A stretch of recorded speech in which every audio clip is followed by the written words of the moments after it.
Buenos dias, Salchicha Metal. Ich hätte es fast vergessen, Alter. Sali zusammen, Sali miteinander.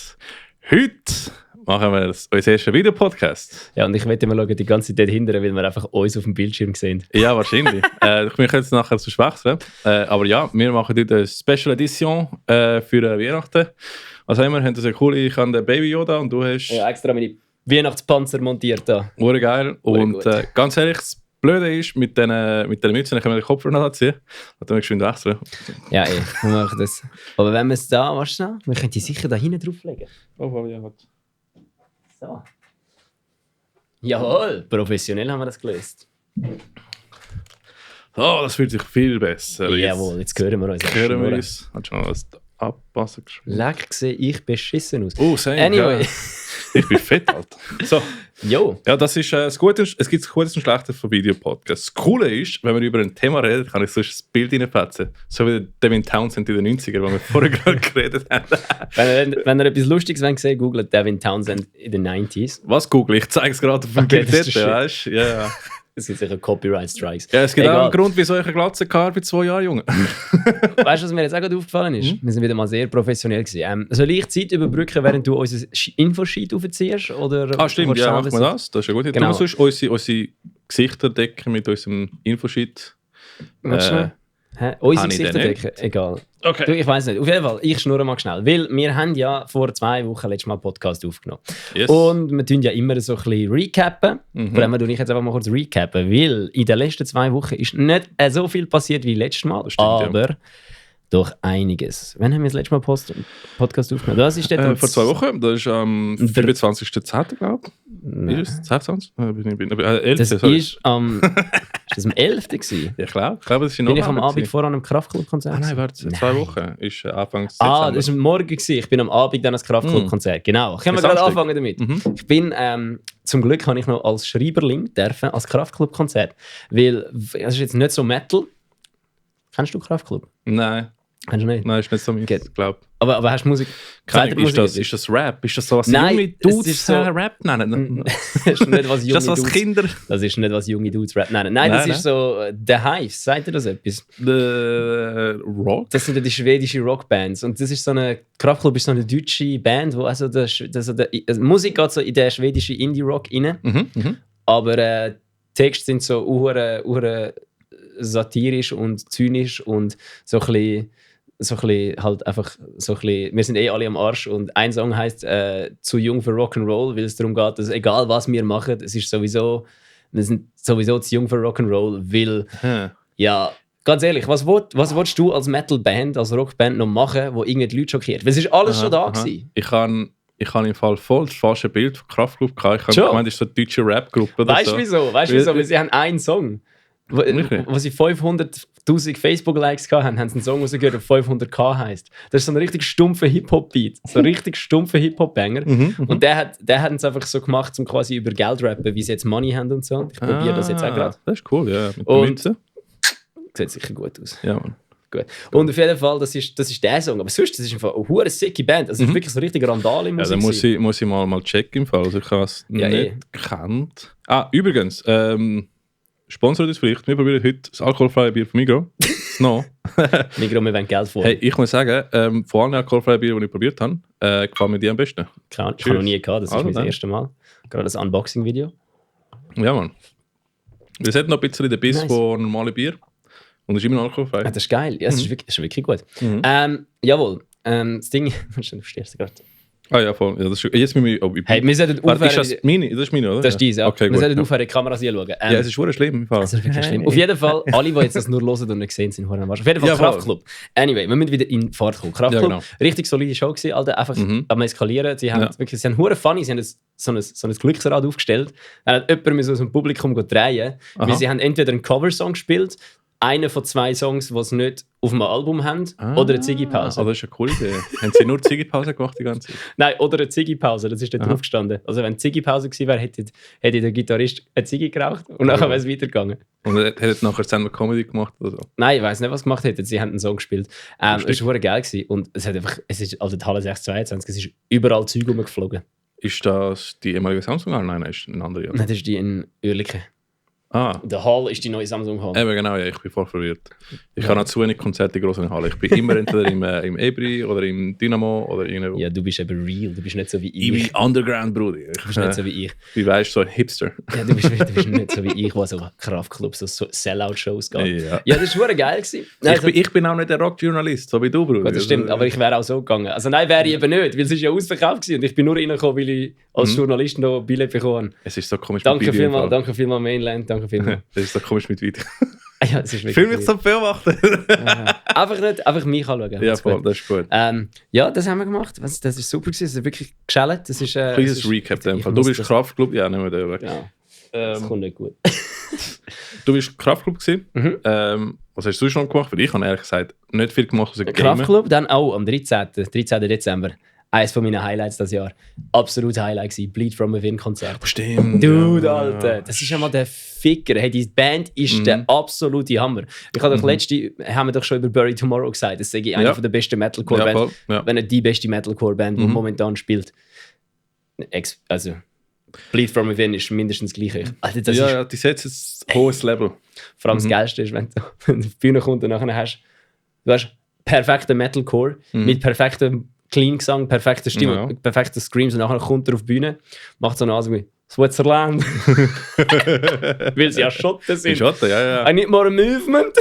Sie haben das Video rausgebracht, wo sie richtig auf Schottisch auf einem englischen TV gemacht haben. Ich muss es mal zeigen im Fall. So geil. Schuldig, wir sagen so, ja, weißt, wir reden eigentlich nicht extra Schottisch. Sie machen so eine verbesserte Version von dem, so dass alle können verstehen. Weil dann sagt, ja, und so reden wir so schnell, und ich nichts verstanden alles. Ich kann nicht können. Wer ist das? Switzerland. I need more movement. We've been on tour for 17 years. This is the first time we're here as a headliner and it's the best we've ever been. So gut, so gut. Das ist der Hammer gewesen. Ja, und das Coolste und das Lustigste ist, der Drummer und der Gitarrist sind Twins. Und sie sehen identisch aus. Ja. Sie sind beide rothaarig, lange rote Haare. Ich habe mir noch gedacht, die sehen komisch aus. Eben. Und das finde ich immer... Seit Servants of Divinity finde ich die Band einfach geil. Hammer. Das ist die Band, die mich für Metalcore... Also, wir vorher eigentlich noch Thrash gelesen, was auch immer. Und alle die anderen Kids umherum haben einfach gesagt, Metalcore ist ein Shit und so. Und das ist die... Und sie haben mit Bands gesagt, so Ice Cream Alexandria und Altus Bring Me. Und ich so, gefällt mir voll nicht. Und die Song, Servants of Divinity von Bleed From Within, ist der, der gefunden hat, okay, Metalcore ist auch nicht so schlecht. Ja, geil, ey. Ja, nein, der Metalcore, also Bleed From Within ist wirklich fake. Sie sind top. Das ist wirklich einfach nur mit Touch. Ja, vor allem Clean Vocals. Ich habe noch nie so krasse Clean Vocals gehört wie die vom Gitarrist, Mann. Und seine Clean Vocals sind nicht so poppig, so wie Taylor Swift auf Metal, so wie andere Core-Bands das machen. Sie sind einfach fucking potent, einfach so richtig solid. Genau. So aus dem Herz, aber nicht whiny. Weißt du, was ich meine? Genau. Ja, so wie My girlfriend left me yesterday. Nein, es ist so richtig Power. So richtig Parkway haben auch coole haben sie Cleans? Ja, doch, oder? Die neuen. Haben sie so halb clean. Aber jetzt, wo sie Power Metal machen, also sind sie clean, oder? Trivium, ja, voll. Das stimmt. Solid. Das ist geil. Ja, sonst eigentlich nicht so viel. Nein, also ist nicht mehr so viel gelaufen. Ich bin am Gamer die ganze Zeit. Nice. Der neue Valheim Expansion. Stimmt, die hast du letztes Mal so. Und seitdem habe ich nicht aufgehört. Meine arme Freundin im Fall sagt, bist du die ganze Zeit am PC am Game? So, ja, sorry, einmal im Jahr muss ich das machen. Das ist geil, ja. Ich habe einmal ein kleines Experiment gestartet zwischendrin. Ich glaube, dir habe ich mal noch geschrieben davon. Ja, stimmt, ja. Ja, weil mir schon langweilig war. Und dann habe ich mir gedacht, so, ich habe ja einen Jazzmaster daheim. Also nicht der Originale, sondern von G&L. Also eine bessere Jazzmaster, weil sie ja vom Leo Fender gemacht wurde, nachdem er bei Fender gegangen ist, weil er die Gitarre nicht mehr verbessern durfte. Kleine History Lesson, G&L Guitars, das ist die Firma, die der Leo Fender gegründet hat, nachdem er bei Fender gegangen ist. Weil eben Fender dann quasi, er hat ja die Firma, glaube ich, verkauft und ist nur noch Ingenieur oder Berater oder irgendetwas gewesen. Und dann hat es irgendwann einfach so geheißen, nein, schau mal, die Gitarren sind super, die Leute kaufen sie, wir müssen jetzt nur noch Marketing machen, nicht mehr unbedingt Produkte entwickeln. Das ist blöd, ja. Und dann hat er so das Gefühl gehabt, wenn Bürokratie einfach sich im Weg von Creators... Und dann hat er quasi eine neue Firma gegründet, G&L Guitars. Und das sind richtig geile Gitarren. Das ist wirklich so eben, es ist nicht ein Jazzmaster, sie sieht aus wie ein Jazzmaster. Sie hat die gleiche Form wie ein Jazzmaster. Ja. Sie sind eben nicht richtige P90s, sondern so G&L P90s, also irgendetwas Spezielles. Und sie hat auch komische Switching-Mechanik, so komisches Zeug dran. Aber es sind basically P90s. Und das ist so die wenigste Metal-Gitarre, die ich habe. Und sind sie teuer als Marke oder so? Weil ich kenne sie ehrlich gesagt nicht. Also meine Gitarre hat glaube ich etwa 600 Stutz gekostet. Also sie sind eigentlich wirklich wie alle anderen Gitarren nicht Preis. Die Midrange-Gitarren sind so 500 bis 800 Stutz. Billige haben es glaube ich nicht. Also nicht so, dass es irgendwie bei 3000 anfängt oder so? Nein, sie haben wirklich so 500 bis 800 Stutz. Ich habe keine teure Gitarre. Ich glaube, die teuerste Gitarre, die ich habe, ist die ich für 80 Stutz Occasion gekauft habe. Aber die war nur teuer gewesen, weil sie vor 20 Jahren irgendwie 1200 Stutz gekostet hätte. Oh, wow. Ja, nein, das ist wirklich eine geile Gitarre. Und da habe ich mir eben gedacht, so, alle sind immer am sagen, dass man so aktive EMGs oder weiss ich was braucht zum Metal spielen und bla bla bla. Und dann habe ich so gedacht, hey, aber ich finde, die tönt eigentlich viel asozialer, weil ich spiele die nicht unbedingt so viel Metal. Ich habe mehr so einen Orange Amp und mache so ein bisschen Rock-Scheiß und einfach so Black Sabbath und so. Ja, oder Black Metal, wenn man langweilig ist. Genau, aber den mache ich eben auch den spiele ich jetzt auch mit der Jazzmaster. Ich habe alles meine Black Metal Sachen, die ich gemacht habe, mit der Jazzmaster aufgenommen. Und dann habe ich einfach so gedacht, so, komm, ficke da. Ich nehme jetzt einfach mal den Most Metal Song, den ich kenne. Weil Black Sabbath tönt mit dieser Gitarre geiler, wie mit meiner Gitarre mit aktiven Tonabnehmer oder Humbuckers. Für alle Leute, die nicht wissen, was das ist, willkommen zu den Nerd. Wir gehen da jetzt nicht weiter drauf ein, weil sonst wird das ein langes Büro. Aber du hast einfach so quasi ein paar verschiedene Tonabnehmer und es gibt solche, die eher für diesen Sound, geeignet sind. Und eben anscheinend sind P90s, das sind so nicht Metal-Gitarren, weil sie haben nicht so viel, ich weiß auch nicht was, ist mir eigentlich auch egal. Wir können sonst sagen Nerd Alert. Nerd Alert. Wenn du nicht so nerdy bist, dann kannst du 5 Minuten vorne spulen. Genau, also schau jetzt, es sagen ja alle immer, dass man muss aktive Tonabnehmer hat zum Heavy-Tönen und so. Aktive Tonabnehmer sind einfach Tonabnehmer, die noch einen Verstärker drin haben. Nein, wir fangen jetzt nicht an, sonst kommt es nicht gut. Auf jeden Fall einfach glauben, die Gitarre, die ich habe, hat Tonabnehmer drin, die tendenziell nicht für Metal gebraucht werden. Habe ich aber Slayer gespielt, Raining Blood, habe das einfach mal bei mir daheim aufgenommen. Ich muss sagen, es klingt mit der fucking heftig. Und dann habe ich meine Gitarre genommen, wo ich immer diverse Sachen damit aufnehme. Die ich mit dir im Studio war, die tönt ja eigentlich, die tönt fett. Was ist denn nochmal für eine? Ibanez RG921. Ibanez machen gute Zeugs. Die tönt hure fett. Dann habe ich sie gespielt, aber irgendwie das Ding ist, sie tönt zwar dicker, also es hat zwar ein bisschen mehr Dumpf, also es hat ein bisschen mehr generell, also wenn der Ton ist ja eigentlich so eine Welle eigentlich. Also einfach so, wenn du dir vorstellst, dass Ton hast, dann ist Ton so dünn oder Ton ist auch viel Ton. Aber wie tief willst du nachher in der Gar nicht, aber wir können gar nicht. Sonst die Acoustics 101 machen, aber das ist... Nein, ich sage jetzt einfach, die macht einfach ein bisschen mehr. Aber das Ding ist, es tönt weniger dreckig. Ja, genau. Es tönt weniger asozial. Das ist so eine Tendenz im Audio, wo jedes Jahr alles tönt super, super perfekt und man versucht irgendwie den Raw-Effekt nachzumachen.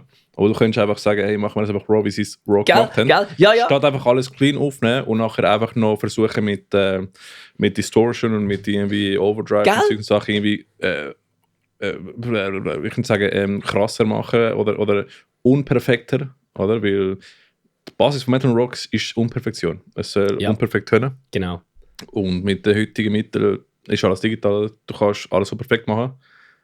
Ja, voll. Sehr philosophisch am Schluss des Tages, wenn du bleibst. Aber anyway, das war so das gewesen, dann habe ich das aufgenommen und dann habe ich beides gemacht und so dachte so, du, es ist im Endeffekt scheißegal, wenn ich Verstärker fickt, dann fickt der Sound, das ist gleich. Voll, ich glaube mit Single Coil Pickups, das Problem wird nachher sein, wenn du in einem Live-Konzert bist und eine viele Interferenz hast und musst einfach einen krassen Gate. Ja, Single Coil Pickups sind halt, okay, das ist jetzt, die haben halt einfach, stimmt, okay. Single Coil Pickups sind halt wirklich einfach ein bisschen weniger Wumms. Also sind sehr, sehr, ich könnte sagen, sensibel. Ja, sie tönen wie der Jimi Hendrix halt. Das ist geil. Hey, ist geil. Anyway, ja, ich glaube, wir müssen da wirklich raus, sonst kommt es nicht gut. Ich mache nur noch schnell kurz einen Punkt.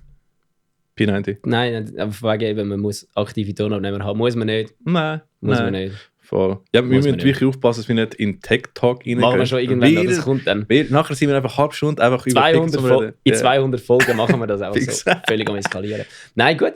Ja, das wäre so ein bisschen das gewesen, was ich so die letzten 2 Wochen getrieben habe. Ich weiß nicht, also ich bin ja kein Konzert gewesen. Ich habe nur gegamed die ganze Zeit. Ja, das ist eigentlich bei mir, also mein Recap ist wirklich sehr kurz. Das ist geil. Ja gut, aber wir haben jetzt noch ein paar Sachen aufgeschrieben. Ich habe noch gesehen, ja. Ich habe gehört, du hast noch mal eine Illuminium-Story. Oh, ja, stimmt, Illuminium. Ja, Mann, ich habe gerade noch mal eine Nachricht bekommen. Irgendwo in einem kleinen Kack-Einkaufszentrum sagt anscheinend Illuminium wieder gewesen und haben jemand angequatscht und dann war die Antwort von ihr gewesen, if it's Illuminium, I don't speak English. Und dann kann der andere anscheinend so, it's not Illuminium, it's California Condor, motherfucker. Und ich so, mein Bruder, alleine der Fakt, dass du sagst, es ist nicht Illuminium, sondern California Condor, heisst, dass es Illuminium ist. Sie scammen immer noch in der Schweiz. Es ist wirklich tragisch. So kauft keiner von den CDs. Ja, weil nach dem ist das Billy Talent Konzert gewesen? Nein, nach dem Kraftklub-Konzert habe ich sie gesehen. Am Kraftklub-Konzert. Die sind nach dem Kraftklub-Konzert auch noch. Ich habe sie gesehen, sie sind vor der Halle gestanden. Am Bahnhof in Oerlikon. Und im HB in Zürich auch noch. Und es sind nicht die gleichen Leute gewesen. Es sind insgesamt etwa 15 Leute gewesen. Ja, das ist ein gottverdammtes Schneeballsystem. Ja, es ist eine Big Band geworden. Weißt du, was ich meine? Big Band. Sie machen einen Swing Jazz. Ist einfach Slipknot mit doppelt so vielen Mitgliedern. Ja, es ist Slipknot mit doppelt so vielen Mitgliedern, 4-mal weniger Auftritt am Greenfield. Ja, voll. Ja. Und wesentlich schlechtere Aufnahmen. Ach, so schlimm. Musik. Aber ich habe die schon lange nicht mehr gesehen. Aber gut, ich verlasse mein Haus, muss sagen, nicht viel. Gut, ich habe sie aber auch 2-mal gesehen in den letzten 2 Wochen. Also es ist wirklich so, es ist eigentlich logisch, dass sie die Tag targeted haben, weil es ist ja dann ein Metal-Konzert in Zürich war. Es ist auch vielleicht Destiny hast manifestiert mit unserem Podcast. Du meinst, wir haben... The Secret, Brudi. Du meinst, die haben einfach so einen Radarscanner, so wie Lizard People, was einfach so überall, wo Illuminium gesagt wird, oder California Condor, so, oh mein Gott, dort reden sie über unsere Band. Also, dort reden sie über unser Schneeballsystem. Ja. Gut, am Schluss, wie sagst du das? Jede Werbung ist gute Werbung. Auf Englisch kann ich es, oder? Ja. Wie sagst du das? Es gibt keine schlechte Werbung, sagt man. Ganz genau. Ja, voll. Also schlussendlich, wir reden über sie, also sollten wir mal aufhören. Es ist schon schlechte Werbung, aber wenn wir 2 darüber reden, ist es sicher keine gute Werbung, Alter. Einfach Grossmama am Abzug. Okay. Aber ja, wir haben ein paar Themen aufgeschrieben für heute. Und zwar, du hast im Recap geschrieben Future Palace. Was ist das? Ich habe nicht in Recap geschrieben. Ich habe letztens einfach mir Spotify eine Band gezeigt, die ich irgendwie gelost habe und dann so gedacht habe, das ist noch cool. Future Palace ist so eine Band. Das ist so, wenn Paramore geil findest, aber auch gerne Metalcore los ist. Oh, jetzt dann sollst du mal Future Palace gönnen. Jetzt das sagst, ist mir gerade im Sinn gekommen, ein Release rausgekommen ist, den ich dir nachher geschickt habe. Ja. Müssen wir nachher erzählen. Ja. Im Release, warte, ist immer. Ist gut. Nein, das ist noch easy lustig. Es ist so eine Band, ich habe es einem Dave von Save Last Breath geschickt und er sagt mir nur so, hey, aber du regst dich doch immer über so kleine Produktionen auf. Sage, ja, logisch reg ich mich über kleine Produktionen auf, aber über kleine Metal-Produktionen, weil es einfach alle Metalcore-Produktionen heutzutage gleich tönen. Wie meinst du regst dich auf wegen kleinen Produktionen? Wegen kleinen. Nicht kleine. Nein, kleine. Also es ist zu sauber tönt. Ja, genau. Das ist genau das, was du vorhin gesagt hast, dass einfach alles zu perfekt tönt. Jedes Drum ist immer genau auf dem Raster, jeder Schlag ist genau auf dem Ding. Perfekt. Jede Gitarre tönt wie die Gitarre vom Gotterschaft. Nein, jede Gitarre tönt nach dem einen PB5150 Setup, wo alle in ihrem Camper rein haben und es ist einfach wirklich nichts mehr Originelles dahinter. Dann habe ich so das Gefühl, ja, aber das ist etwas anderes. Das ist Paramore als Metalband. Paramore ist ja Pop-Punk, irgendetwas Rock in die Richtung. Und das ist ja nicht... Und Paramore Riot tönt immer noch. So gut. Alter, Riot von Paramore ist geil. Fickt, Alter. Ja, und vor allem, das ist ja auch clean, das ist auch recht clean produziert, weil es halt einfach so in die Musik richtig ist.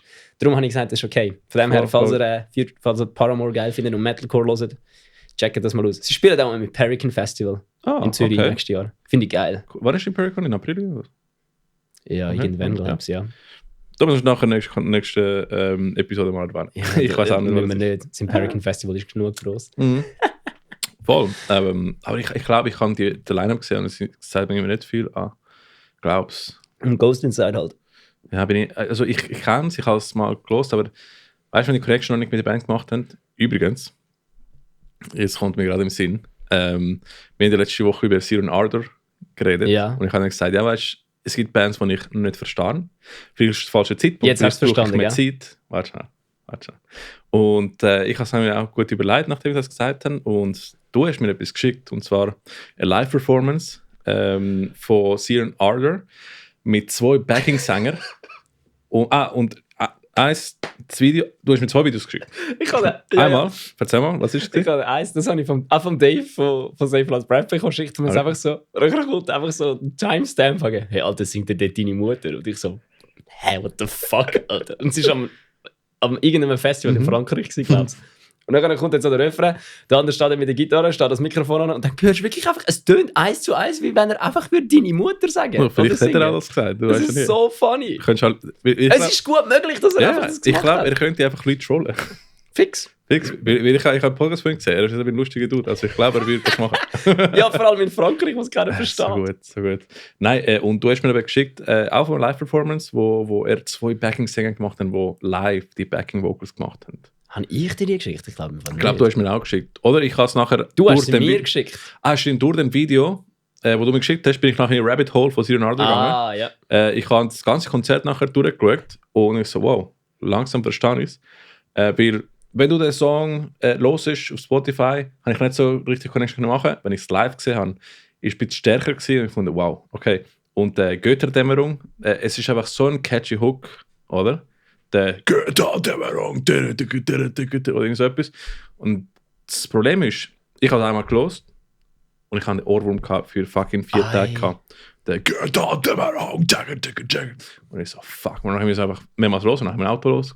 Und jetzt bin ich im Fan geworden. Also, siehst du, es nimmt nur eine Woche. Ich glaube, wir werden einfach alt. Wir fangen jetzt auch an, in die Schweizer Black Death Metal Szenen reinkommen. Ja, die Ambient Post Black Metal Zeugs. Genau, das wo eigentlich wirklich nur Leute über 40 hören. Shit, es kommt mit den Jahren in dem Fall. Hä? Ja, weil ich habe jetzt auch angefangen. Ich habe auch erst vor 3 Jahren angefangen, Harakiri for the Sky zu hören. Du hast mir die Zeit, die sind mega cool. Die sind geil, Alter. Ja, ich glaube, man fängt an Craft Beer trinken und Craft Beer trinken und Sweaters anziehen. Ja, und wir sind jetzt in Weihnachtsstimmung. Und nachher Atmospheric Black Metal hören. Schon nice. Ich finde es vor allem gut, dass gerade von so Weihnachtsdings zu Atmospheric Black Metal geht. Ey, es passt irgendwie zusammen. Es ist, wie heisst fuck, ist nicht, dass Santa ist basiert auf dem Satan. Okay, ja, möglich. Nein, aber es gibt den Grouch, nicht Grouch, fuck, Grinch. Nein, das ist ein nordisch Dingsbums. Oh, keine Ahnung. Okay, egal. Ich kenne mich zu wenig aus. Das ist eigentlich auch nicht so wichtig. Ja, voll. Ist noch am Aufnehmen oder ist nicht am Aufnehmen? Ich weiß nie. Gut, und Dings, ja, versuchen wir nicht so off-topic, aber auch so, sorry. Leonardo ist der Shit jetzt, das ist so. Und ich habe mal ein paar Punkte geschrieben. Ich habe so gefunden, ja, es ist lustig, mal etwas anderes zu machen. Es ist speziell, es ist so Weihnachten, Hanukkah, whatever es ist. Was haben wir zelebriert? Jeder sein eigenes, oder? Ich meine, ich bin auch nicht religiös, ich mache es nur for fun. Ja, nein, ich finde ja, Weihnachten feiern hat ja auch nicht unbedingt mit Religion nicht unbedingt. zu tun. Also, natürlich ist es ein... Gut, aber was hat schon nicht christlichen Ursprung in unseren Breitengraden? Das stimmt, also die ganze Gesellschaft ist mit dem geprägt. Aber für uns ist es einfach mit den Kollegen zusammenkommen, mit der Familie. Um das geht es ja. Absolut, und das ist das Wichtigste. Also, was immer zelebriert, happy, whatever. Und ich habe gefunden, schauen wir mal ein bisschen zurück im Jahr 2022, wo schon gleich stirbt. Und also, yay, 2023. Ja, 2023 wenn du überlegst, ist 5 Jahre nach 2017. Ja, das ist schon lang. Fuck, man. Nein, 6. Fuck. Es ist 5 Jahre nach 2018. Holy shit, Alter. What? Wo sind die letzten paar Jahre gegangen? Ich habe das Gefühl, es ist 2020 immer noch. Sie sind in meinen Ranzen. Ja, das ist schlimm. Schau, der Baby Yoda ist fett geworden. Geil. Nein, aber und ich habe gefunden, ein paar Highlights. Also ich wollte wissen, was so deine Highlights waren das Jahr. Du meinst so unsere Top 5. Also Top 5 Metal Moments. Oder Not Metal Highlights vom Jahr. Ja, Voll. Aber hey, für das haben wir doch extra. Ja. Ich wollte Rimus kaufen, es hatte keinen Rimus gehabt. Oh. Darum für die es nicht schauen. Es ist die Kids Party mit Himbeeraroma aus dem Migros. Sagen wir jetzt vor. Es ist hoffentlich gut, von dem her. Oh. Ja, soll ich, wenn wir es gegenseitig sagen, also ich sage eins, du sagst eins, ich sage eins, du sagst eins, dann kannst du mal einschenken und ich mache mal mein erstes Top 5. Kommt der Schuh raus? Ich habe keine Ahnung. Das sieht nicht so aus. Oh. Also, genau. Und weil ich mir das nicht alles auswendig merken kann, habe ich jetzt mein Handy für dich genommen. Also, meine Top 5 Metal-Moment. Metal-Moment 1 ist... Und das ist jetzt irgendwie offensichtlich, aber das ist einfach schon die Paleface Release Show gewesen. Oh, stimmt. Der ist nämlich fucking crazy gewesen. Ich meine, das ist eine Local Band, die eigentlich das letzte Konzert gespielt hat, irgendwo in so einer Ebri. Irgendwo in so einem Ebri. Ja. Dann haben sie das Album rausgerührt. An dem Konzert bin ich, glaube ich, geschlagen worden. dann haben sie das Album rausgerührt und nachher sind sie einfach die grösste fucking Band vom Planeten gewesen. Ist ziemlich atmosphärisch.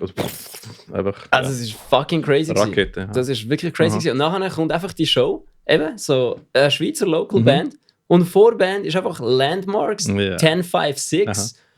Und wie hat die Resolve. Also, so gut, Resolve sind gut gewesen. Es war lustig, die Bands haben alle etwa 2 Wochen vorher im Kiff gespielt auf der Landmarks Tour. Und nachher war eigentlich die ganze Landmarks Tour Vorband von Paleface. Es war der Shit gewesen. Das Konzert hat einfach wirklich... Also, es war eines der ersten Konzerte, wo du wieder hast gehen konntest. Und ohne Scheiß, ich glaube, so wie das Konzert war, muss Slipknot vor 20 Jahren sein. Ja. Weil es war einfach wild gewesen. Es ist einfach wirklich... Ich habe zwar gewusst, dass es crazy wird, aber nichts hätte ich auf das vorbereiten, was da gekommen ist. Hey, die Jungs haben abgerissen. Das ist geil gewesen. Es war komplett insane gewesen. Also ich bin wirklich so... Ich bin sehr, sehr positiv überrascht von dem. Das ist wirklich einfach etwas vom Besten gewesen, was ich je gesehen habe.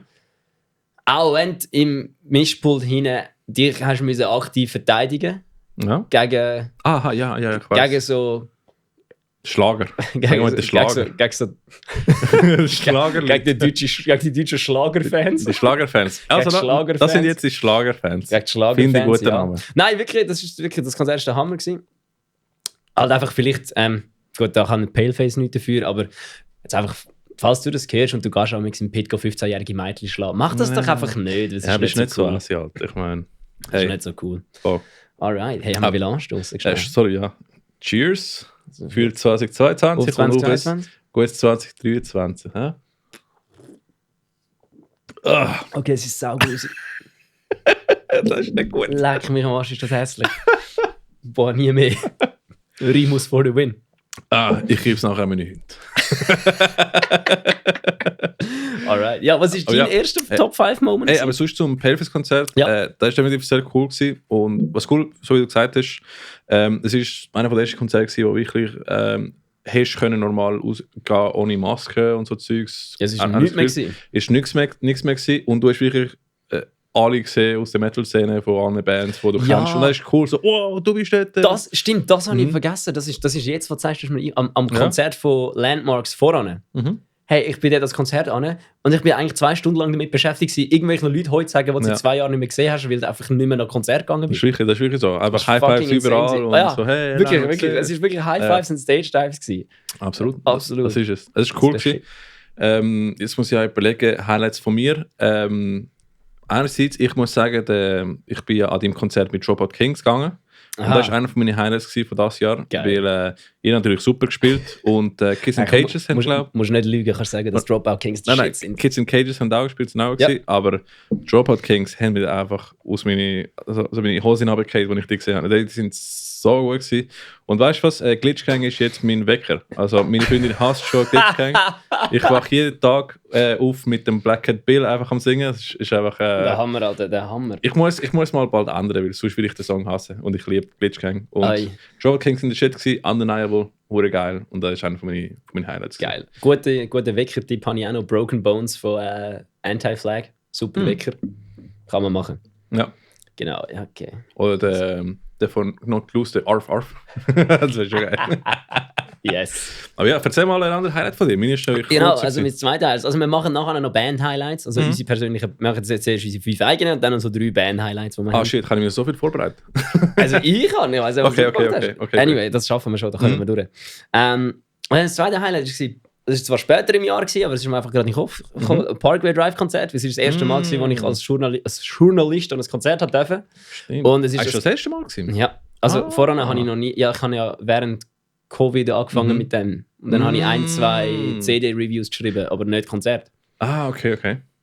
Und es sind nicht so viele Konzerte gewesen bis dahin irgendwie. Und dann ist Parkway Drive gekommen. Und es ist, also die Show haben mega viele Leute nicht können erwarten, weil sie 3-mal verschoben worden ist. Dann haben sie eine Amerika-Tour abgesagt, Parkway Drive. Stimmt. Ist dann, wo sie den Dokumentarfilm und so genau. Und hast du geschaut? Ich habe nicht geschaut. Nein, musst du schauen, weil dann erklären sie, warum sie den ganzen abgesagt haben. Aber es ist mir eigentlich gleich, weil ich bin ja ans Konzert gegangen. Aber das ist cool.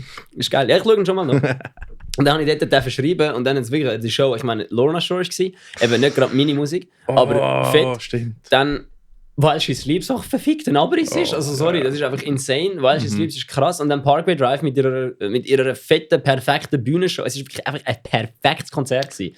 Es war so richtig, richtig gut gewesen. Und wenn ihr wollt wissen, wie ich den Abend gefunden habe, dann geht auf www.rocknews.ch und lest jetzt das Review von mir zum Parkway Drive Konzert.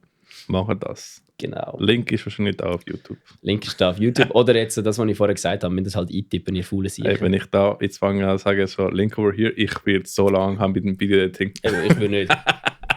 Aber ja, nein, es ist auf der Description vielleicht, maybe. Sonst könnt ihr es googeln. Das ist sau Fully hässlich, sack. Alter. Ja.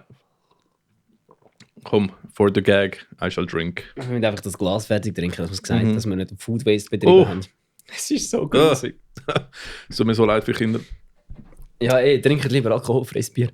Ich bin so überrascht von dem Migros-Bier. Ich habe 4 Schachteln gekauft. Wir dürfen nicht zu viel davon reden, sonst haben alle das Gefühl, wir werden von der Migros gesponsert. Was wir nicht werden... Nein, von der Region, aus der Region, ohne Migros-Sport. Das haben wir ja schon geklaut von Ja, genau. Wir klauen jetzt das Bier auch. Geil. Merci. Easy. Ja, was hast du so noch gehabt? Zweiten Ich bin Moment? überlegen, zweiter Moment, für mich, es hat auch ein bisschen mit meiner Band zu tun, aber wir haben ein Promo-Video gemacht mit Wer blasset was und Whiteout, wo der Brian von Wer blasset was auf dem Tisch liegt. Wir haben das Essen auf seinen nackten Oberkörper gestellt und wir haben selber von dem gegessen, während der Brian einfach umgekehrt Ansage gemacht hat, wie unser Konzert, wo wir in der Musikburg gespielt haben. So wie so japanische Businessmänner. Ja, genau, eben, absolut so. Das Foto seht ihr vielleicht da, tue ich nachher tun. Und das Video tue ich so auch verlinken. Mega lustig. Und das war einfach lustig gewesen. Da haben wir auch im Geburt gemacht, einfach der Brian auf dem Tisch gesetzt, sogar ein Hund ist auf dem Video. Hey, Alter, es schießt mich an, ich konnte dann nicht kommen und dann habe ich das Video gesehen und habe so gedacht, so, fuck, wieso bin ich nicht dort? Ja, das war einfach crazy gewesen. Das war ein cooler Highlight gewesen, von der Crossover zwischen Band und Podcast. Können wir auch übrigens auch machen, also schreibt uns. Wir können auch, ich bin Brian beim Ricky auf den Tisch legen. Und von eurem nackten Körper essen. Voll. Übrigens, wenn ihr uns einen Kommentar wollt geben oder Feedback oder ihr habt irgendwie neuen Song oder neue CD-Release oder spielt eine Show, schreibt uns einfach. Wir tun es auch promoten. Ja, es hat einfach über Weihnachten, Neujahr keine neue Show genau. draus. Ja, das ist klar. Obwohl, ich habe einen gefunden. Und das habe ich ja, stimmt. Also nachher tun wir den News-Musik laufen an, wir tun das Konzert ansagen. Das lange. Wir können auch Musiker-Tinder nachher machen, ohne dass jemand dort ist. Ja, absolut. Ja, voll, das ist gut. Voll. Easy. Nur für die Musik. Und machen wir weiter, wir müssen da ein bisschen Zeit aufholen. Machen wir Zeit. Weißt du, du oder ich? Du bist da, glaube ich. Ja, ich, genau. Also, ja, dann eine Metal-Highlights. Auch wenn ich immer darüber abhate. Das Greenfield. Das war halt trotzdem geil gewesen. Ja. Es hat trotzdem Spass gemacht. Es ist trotzdem einfach irgendwie cool gewesen. Es hat nämlich gute Bands gehabt. Bury Tomorrow hat ja gespielt. Das war eines meiner Highlights gewesen. Heaven Shall Burn, Gott vertelle. Heaven Shall Burn. Mein Weihnachtspulli. Ja. Absolut bestes Konzert von dem Festival. Mit Abstand, auch wenn es eine verdammte Schande war, dass die am Abend gespielt haben, bei Sonne und nicht im Dunkeln. Das ist, weil die haben eine Pyro-Show, die haben eine Lichtshow bis an den Arsch und sie haben einfach am Hellen gespielt. So. Hat aber nichts gemacht, trotzdem einfach das Beste gewesen. Ja gut, dann im Sommer, dann ist ja blöd, es geht immer Licht geht aus am 10 oder so. Ja, voll. Ja, Heaven Shall Burn war schon mal ein Headliner von dem Festival, gell? Und wieso sind sie... Weiß nicht. Ja, keine Ahnung, fragst Greenfield, der wahrscheinlich Sabaton wieder gespielt hat oder Linkin oder... Sabaton sind oberhalb von Heaven Shall Burn. Ich weiß es nicht, wer gespielt hat, aber es sind ja immer die gleichen Verdächtigen. Es ist immer Slipknot, Sabaton, Nightwish und Volbeat. Okay. Nein, ich glaube, das Jahr war sogar nicht einmal das gewesen. Egal, anyway, das ist nicht wirklich gleich. Die haben ja dann gespielt, das war gut gewesen und ja, es hat wirklich einfach Spass gemacht, wieder mal. Ich muss auch wieder mal zu wenig schlafen, auf dreckige WCs gehen und einfach viel zu viel Alkohol trinken. Ich meine, letztes Mal, als ich tätig war, war vor 8 Jahren oder 7 Jahren. Das ist crazy. Ich bin so ein fauler Sack. Das ist okay. Machen wir mal ab. Dann gehen wir mal in das Grüppli. Die Würstchen-Gang. Ja, Würstchen-Gang. Ja, ich bin überlegen, andere Highlights, weil ich nachher einfach an Band-Highlights gedacht. Ja, du kannst sonst auch Band-Highlights sagen, wenn es sonst nicht so... Du hast ja auch mehr mit der Band gemacht wie ich. Nein, also... natürlich. Fast vergessen. Andere Highlight war, wo ich in Mitte von meiner Ferien einfach den Eureka-Moment hatte und dich den Pitch gemacht habe wegen dem Podcast. Weil ich bin nachher einfach in der Ferien in Spanien und ich so, warte, Schweiz-Deutsch-Podcast mit dem Bella. Ich habe nicht mit der Bella gedacht im Fall. Also das ist nicht random einfach, ich frage 3 Personen und der zu sagt, mache ich mit dieser Person. Dann habe ich und ich habe schon die Idee im Kopf gesagt, wir können T-Shirts machen, wir können irgendwann eine Veranstaltung machen. Verspreche nichts. Nein, noch nicht, aber ich möchte jetzt etwas machen, wäre schon geil, das wäre schon lustig.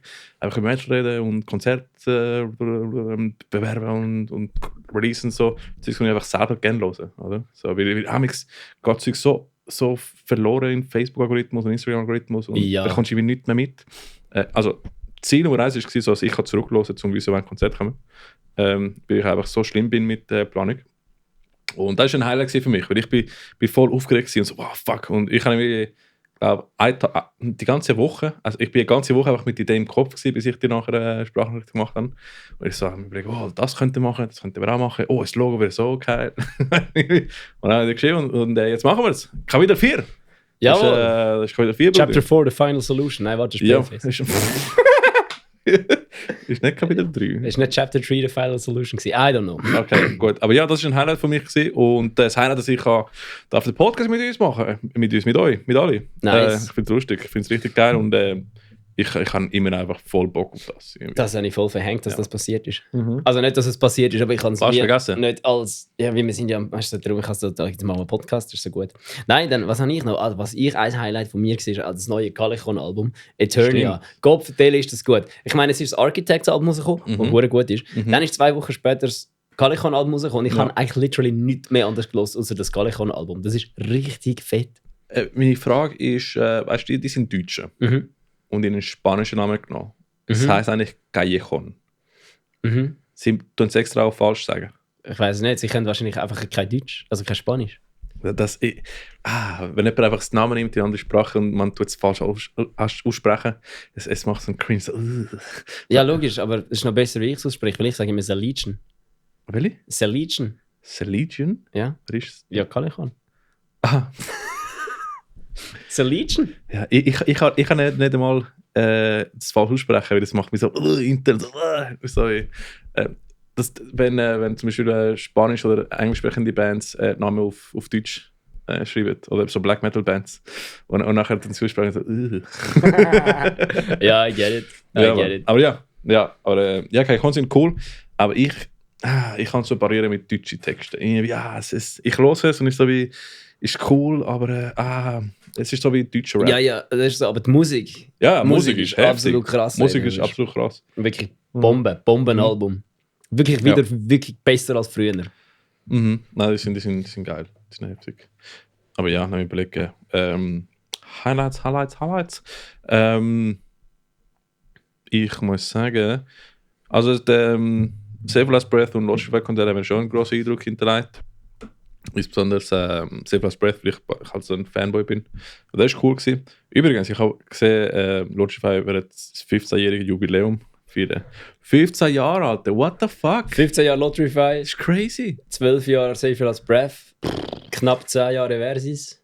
Shit, Alter. What the fuck is happening? Voll. Das kann ich mir nicht glauben. Ich habe das Gefühl, die Zeit vergeht so schnell, Mann. Ey, aber da kann ich gerade anschließen, weil eins von meinen Highlights war an der ETH. Oh shit, stimmt! Das ist mir vorher gerade in den Sinn gekommen. Das letzte Konzert. Fuck, man, ja. Dort haben auch Save Last Breath das erste Mal, glaube ich, wieder gespielt seit langem. Lotterify, es ist heavy. Lotterify eine Plattentaufe gehabt. Das war auch noch ein Highlight gewesen. Wo haben sie die Plattentaufe? Im Werk. Etwa so 2 Wochen vor Paleface. Oder eine Woche vor Paleface. Dann bist du doch auch gewesen. Ich glaube, maybe. Mit Secret. Maybe. Mo, du bist da gewesen, ich weiss es. Ich habe dich gesehen. Ich habe dich an beiden Konzerten dort gesehen. Fuck, maybe, ja. Vielleicht sind wir auch so viele Konzerte gewesen, das Jahr. Ja, wir sind dort am Anfang. Wirklich, dort sind gerade 2, 3 Konzerte nacheinander gewesen. Ich habe gemeint, du bist auch rum an der Lotterify-Platte. Es ist gut möglich. Ein fast ausverkauftes Werk für Lotterify. Absolut geil. Und ja, eben dann Save Last Breath, Lotterify und Defender. Leider das letzte Konzert von Defender. Spricht man es immer noch Defender aus? Ja, es ist ausgesprochen, ist Defender, aber es ist mit der V geschrieben. Ah ja. Ja, aber dort bin ich auch gewesen. Dort haben sie sogar, das ist wirklich komisch, weil da ist die Bühne kam und vorne hat es einfach einen Steiger, der runtergeht. Ja. Und Leute haben einfach einen Circle Pit um die Steiger gemacht und ich so, es braucht nur eine besoffene Person, die einfach nur eine, was nicht checkt und einfach so und einfach im Spital landet. Zum Glück war das Spital gerade dort, es war im ETH. Aber holy fuck, das ist wirklich gefährlich. Aber es war lustig, sehr lustig Abend. Dort habe ich mir 2 Save Last Breath T-Shirts und ein Lotterify T-Shirt geholt.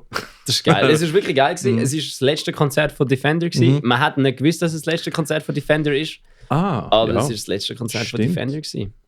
Okay, ja, das habe ich nicht überlegt. Ist tatsächlich also ich weiss jetzt nicht, das ist ein bisschen asozial, das als Highlights bezeichnen, aber wir sind am letzten Defender-Konzert gewesen. We were there. Falls ihr euch fragt, wieso wir da immer so rumhampeln und rumspielen, wir hampeln immer und spielen immer mit unseren Mikrofonen. Ja, genau. Voll. Das ist so Style von dem. Jetzt sehen ihr behind the screens, wie es aussieht eigentlich. Also willkommen in mein Office/Home-Studio. Da nehmen wir immer auf. Genau. Bis jetzt. Ich habe noch ein Honorable Mention. All Faces Down is back. Sag mir etwas. Da ist Teenage Me. Das ist so österreichische Metal... 2010 österreichische Metalcore-Band. Das... Post-Hardcore-Metalcore-Band aus Österreich 2010. Wenn nur The Sorrow würde das Gleiche machen. Ja, wenn nur The Sorrow würde zurückkommen. Ja, Mann. Bitte. Ja, aber All Faces Down ist auch so ein bisschen... Es ist ein bisschen mehr so wie... Hast du mir, glaube ich, geschickt im Fall? Ja, ich habe dir das fix geschickt. Das ist so wie ein Dings, wie ein bisschen... wie heisst es? Story of the Year. Heisst die Story of the... Nein, nicht Story of the... Dying Wish? Nein, nicht Story of the Year. Doch, Story of the Year. Also The Black Swan haben sie ein Album davon. Name sagt mir etwas. Muss ich sagen, ich habe es, glaube ich, nie gelost. Nein, es ist also Europa Teenie Pop Scheiß. Europa Teenie Things. Ja. Nein, es ist nicht Story of the Year gewesen. Oder schon? Nein, Story of the Year ist die Vorband von... doch, es ist Story of the Year, sorry. Okay, ich tue es mal los, aber ich kenne es ehrlich gesagt. Es ist wirklich eine coole Band. Aha. Ja, das ist so das gewesen. Und jetzt also Band-Highlights. Band-Highlights, Oder nein, du hast noch ein Highlight, ich habe ja angefangen. Das muss ich zählen. Sonst machst du Band-Highlights, wenn du jetzt gerade 15 hast, ist eigentlich auch egal. Voll, ja, ich bin überlegt. Also eigentlich, ich habe wahrscheinlich viele Highlights, aber... Ja, ich kann auch lange überlegen, jetzt lass doch mal das Mikrofon in Ruhe haben. Das ist schlimm. Was hast du gemacht? Das ist einfach konstant. Deine Mutter beleidigt. Ja, ich glaube, sonst sind eigentlich Band-Highlights von mir. Einerseits haben wir mit Whiteout eben Misery rausgehauen. Fetter Hurensong, Alter. Voll. Und ich meine, wir haben letzte Zeit eigentlich weniger Songs rausgehauen, weil wir haben so viel, wo eigentlich zu 90% ready sind. Das ist, wir müssen das einfach immer absprechen und planen und sagen, hey, jetzt machen wir den. Und nachher kommt der Team mit der neuen Songidee, ich komme mit 2 neuen Songideen und nachher irgendwie am Schluss sammelt sich einfach die Songs, so, wo als Demo hast. Wir können das Album machen, aber es ist easy. Voll. Aber ich glaube, das haben wir released. Wir haben auch wieder machen ein Konzertspiel, das ist aber cool. Und mit Demigod Unleashed habe ich dieses Jahr 3 Songs rausgehauen. Und Insomnia, glaube einer der ersten von dieses Jahr, hat ziemlich gut performt. Also die Spotify-Algorithmen haben einfach gesagt so, yes, mein Kind, du bekommst Streams. Und einfach 8000 Streams in irgendwie 4 Wochen. Das ist crazy. Noch nie habe ich das gesehen. Insane. Ja, es war cool gewesen. Seitdem weniger Streams, aber whatever. Es ist 3 Songs released. Nein. Ja, 4 Songs released, weil ich habe ein Hammerfall-Cover noch released. Stimmt. Ja, das habe ich vergessen. Also 3 Originale released und Hammerfall Melodeath-Version, Cover, rausgehauen von Bloodbound. Yes. Ja, ich liebe Hammerfall, finde es geil und ich habe gefunden, ich mache ein Death Metal Cover. Why not? Wieso nicht? Jetzt muss ich einfach jedes Jahr eine Lizenz zahlen für den Recht für den Song. Ja, ich meine, machst du es. Ja, aber du hast ihn wenigstens auf Spotify. Also, dein Song gehört die Leute wenigstens. Ich habe ein Black Metal Cover von einem Casper-Song gemacht. Musst du raushauen? Musst du ein Spotify tun? Das ist viel schäbig für das. Ich habe es einfach auf YouTube gehört und ich habe es nur für mich gemacht. Das ist schon okay. Ja, kannst du auch mal. Ja, hey. Und ja. Und ja, sind deine Band-Highlights gewesen? Ja, also erstens mal, Eversis hat im Albani gespielt. Edgy Badge, alle, die noch nie im Albani gespielt haben. Ihr habt in Albani gespielt? Nein, im Albani. In Winterthur. Ich habe gedacht, ihr seid nach Albani gegangen spielen. Du hast so mitbekommen, während wir in Albani One-Date-Tour. Einfach ein... Nein, wir haben im Albani gespielt. Das ist so ein legendärer Schuppen in Winterthur. Wo mega viele Bands immer spielen. Und ich weiss nicht wie, aber irgendwie hat plötzlich der Domi, unser Schlagzeuger, so das Gefühl, hey Jungs, Gig im Albani, dann oder dann oder dann oder dann. Und wir einfach so, hä? Als ob. Und dann haben wir einfach den gespielt. Wem hat er bezahlt? Keine Ahnung, aber es war geil. Contacts, nein, es ist dann der Justus hat der Hype geheißen, der das organisiert hat. Der schafft im Albani und die haben jetzt, glaube ich, wieder vor, sie wollen ein bisschen mehr so Bands, junge Bands spielen lassen, weil mega oft hast du das Problem, wenn du eine Band bist, die wo einfach klein ist, dass du nicht kannst in einer Bar spielen, weil eine Bar nicht will, die Bar für die Öffentlichkeit schliessen am Abend, weil sie dann Ausgaben haben, um quasi Bands zu haben, zum Mischer haben, alles. Ja, voll. Und dann wie das Geld nicht reinkommt. Dort hätte Ebri ein super Modell, weil sie müssen nicht Bar zu machen. Genau, eben. Aber vor allem, das ist das Gute gewesen, dann hat er im Albani gesagt, der Justus vom Albani hat dann gesagt, sie machen das jetzt also einmal, ich glaube am Mittwoch immer, oder weiß nicht wann, Mittwoch ist es glaube ich, ja. Das quasi wie du kannst, also wie, eben, dass sie dann wie so kleine Bands nehmen und es nicht dann egal ist, ob es wie viel Gewinn, also dass dann nicht so wie wichtig ist, dass sie Gewinn machen, sondern einfach, dass es wichtig ist, dass auch wieder mal etwas läuft, wo nicht nur gross ist und zahlt ist und Geld ist und weiss ich was. Und das ist der Schicksal. Dann haben wir mit 2 krassen Bands gespielt, mit Alien Bubble, es ist wieder mal so ein Chaos-Line-Up gewesen, Alien Bubblegum. So eine Pop-Punk-Band, ja, ist geil. So eine Pop-Punk-Band, die so ein bisschen All-Time, ich wollte jetzt nicht All-Time-Low-mäßig sagen, weil sie tönen nicht wie All-Time-Low, aber so in die Richtung. Von der Vibe her vielleicht. Genau, hure coole Sache, wirklich geile Band. Die habe ich nachher am Itchy-Konzert noch gesehen. Das ist, nein, nicht ist es Itchy gewesen? Nein, das ist nicht Itchy gewesen. Das ist irgendein anderes Konzert. Boston Manor und Boston Manor und nicht Waterpark, Neck Deep Konzert. Gut, ein Name, der mir etwas sagt. Die habe ich dort noch gesehen, die sind lustig gewesen. Die sind dort einfach im Publikum gestanden, haben mich ein bisschen blöd da. Ja. Und dann mit Uncrowned haben wir auch noch gespielt. Das ist so eine Band, mit der, die würde mega gut mit den anderen vom Dings Festival zusammenpassen, vom ICU Festival. Wie haben sie schon geheißen? Die du hast müssen einfügen, weil wir den Namen falsch gesagt haben. Stonehail. Die würden hure gut mit Stonehail zusammenpassen. Das ist so, ich bin da gestanden und habe das Gefühl, Bro, jetzt steht Pantera auf der Bühne. Geil. Fucking cool. Lit gewesen. Und mir. Talking about Pantera, Alter. Nein, machen wir nicht. Was ich muss zuerst noch meine Band-Highlights durchbringen, dann können wir über Pantera reden. Voll, das ist ein guter Punkt. Also, dann, wir haben einen neuen Song released. Nur einen das Jahr, aber... High five. Vielleicht kommen wir nächstes Jahr 3, wer weiß. Yeah. Wenn wir es nicht böse Metal Cerebral Exclusive. Wenn Eversis das nicht böse versaut, kommen wir nächstes Jahr 3 Songs, mindestens. Dann das machen doch gerade ein Album. Hate and Cry. Nein, wenn es gerade sein. Alben sind so 2004, das stimmt. Alter. Ich finde so 3-4 Song-EPs eigentlich am besten. Beste. Genau, das haben wir gemacht. Den Song rausgebracht. Und dann, wie du schon gesagt hast, Alter, wir haben unseren ersten Gig für eine grosse, für so eine richtige Booking-Agentur gespielt. Wir haben ein E-Mail bekommen von Mainland Music, ob wir wenn sie von Dropout Kings. Und das ist einfach mein absoluter Band-Highlight vom Jahr gewesen. Ja. Es ist einfach erstens einmal einfach ein Major-Konzert. Es ist nicht einfach irgend so ein Heiri, der uns für seine Geburtstagsparty bucht. Es ist ein internationaler Headliner, der in grosse Festivals wichtig ist. Stimmt, ja, das ist. Und es ist richtig. Und ein internationaler Headliner, wirklich Dings, Kids in Cages, wo der Sänger, der Finlay, früher bei Tape gespielt hat. Wirklich gute Band, wirklich solide Band. Sehr solid.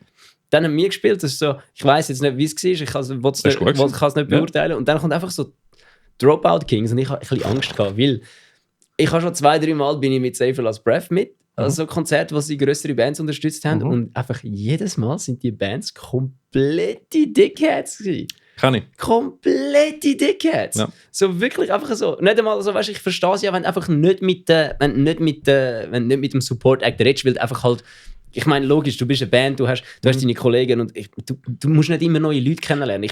Amig sind sie auch müde und sind sie auch wieder genau, ist auch völlig okay, so. Aber das sind einfach wirklich komplette Dickheads gewesen, jedes Mal. Sie haben wirklich effektiv sich bemüht, Dickheads zu sein. Welche Band sind die Dickheads gewesen? Ich weiß aber nicht mehr genau, welche. Entweder Burning Down Alaska oder Ocean's 8 Alaska, die amerikanische von denen. Von den Alaskas? Ja, die amerikanische, nicht die deutsche. Die Deutschen sind, glaube ich, coole sicher. Weil der Sänger von der deutschen Band ist jetzt ja Sänger von der französischen, von Novelists. Ah, okay. Genau, die sind ja Vorband von Bury Tomorrow dann.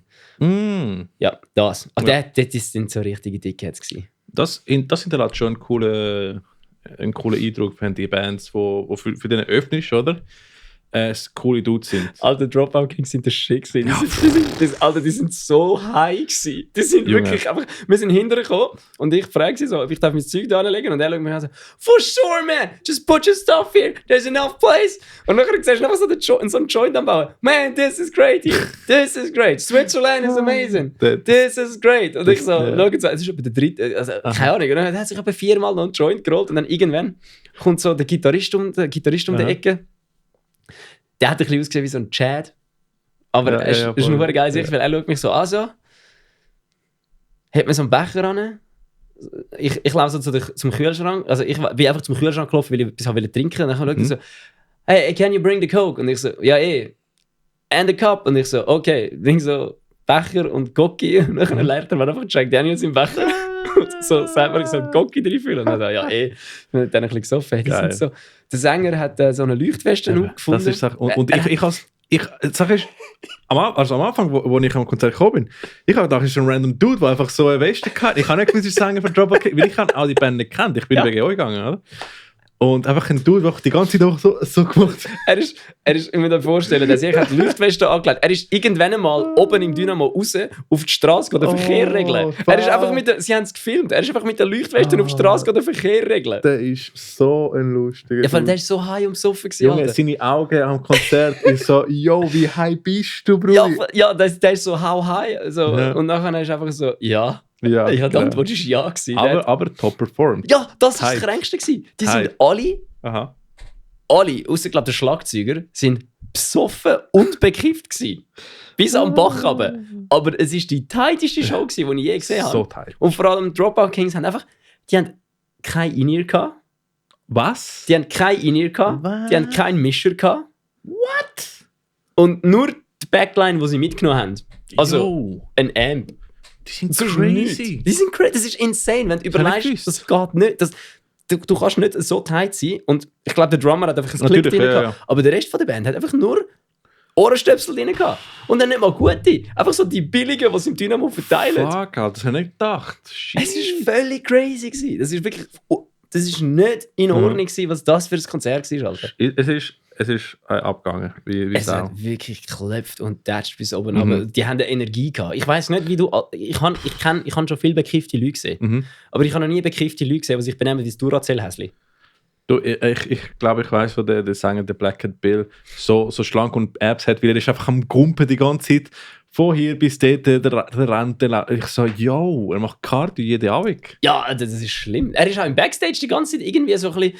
Irgendwann ist er einfach so am Türrahmen gehangen und hat so Klimmzeug gemacht. Und ich schaue ihn so an und er so, yeah man, you know, if I get bored, I might as well just work out. Der hat übrigens jetzt sein Rap-Projekt angefangen. Ja, ist geil. Ich habe ihn nicht gelost. Bin noch nicht so ein Fan, aber ich glaube... Nein, es ist stabil. Es ist nicht mein Sound, aber es ist stabil. Er ist sehr stabil, absolut. Ich habe eben immer auf den Hook gewartet. Und der ist einfach sehr laufend gewesen, aber noch nie einen Hook gehabt. Ja. Aber ich warte mal, das kommt sicher gut, weil der ist heftig. Ja, sorry, man, der sich rappt ja nicht besser als der Eminem, aber jo, der Dude bitte, das ist wirklich... Und wenn er nicht am Tour ist, macht er Featurings. Also. Sag das mit allen. Okay, vergiss nicht, was ich gesagt habe. Sag das mit allen, sonst haben alle plötzlich Black Cat Bill Featurings. Aber ja, cool. Also du von dem her, falls er Freezes Dana sind und noch irgendwie ein Featuring brauchen mit dem Black Cat Bill, ich glaube, er will es schon machen. Wir tun das Löschen vom Editing. Nein, machen wir nicht. einfach nur Pieps. Ich gönne allen alles. Ja, Mann. Ja, eine wirklich geile Band. Also ich habe die nicht gekannt. Ich habe die an dem Tag zuerst mal gelost. Also ich bin im Büro gewesen. Und ich noch, damn, an dem Konzert gehen. Und sehr cool. Ja, sehr so ist es mir eben nicht gegangen. Ich habe das so gelesen und also dachte so, ja, moderner Nu Metal ist meistens so ein bisschen etwas. Und nachher habe ich es so gelesen und dann einfach so, das ist ja geil, es ist einfach nur perfekt. Das ist so richtig, die richtige Kombo aus hässig, groovy, melodisch und einfach, ja, es ist perfekt zusammengemischt. Es ist so, sie haben Nu Metal ein bisschen revolutioniert, habe ich das Gefühl.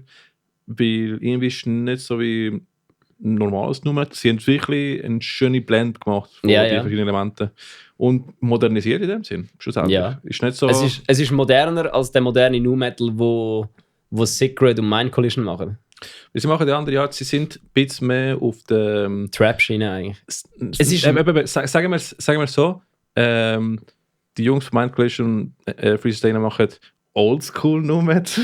Nein, Mind Collision macht sicher nicht Oldschool Nu Metal. Nein, aber sie machen à la Limp Bizkit, à la die Bands, die 2002 zum Beispiel gemacht haben. Ja, aber Mind Collision doch nicht. Die machen mehr Metalcore mit Rap drin. Ja. Aber der Rapping-Style und so weiter, okay. Das tut sich an dem richten in dem Sinn. Der Black Cat Bill hat mehr Trap. Ja, ich muss sagen, gebracht.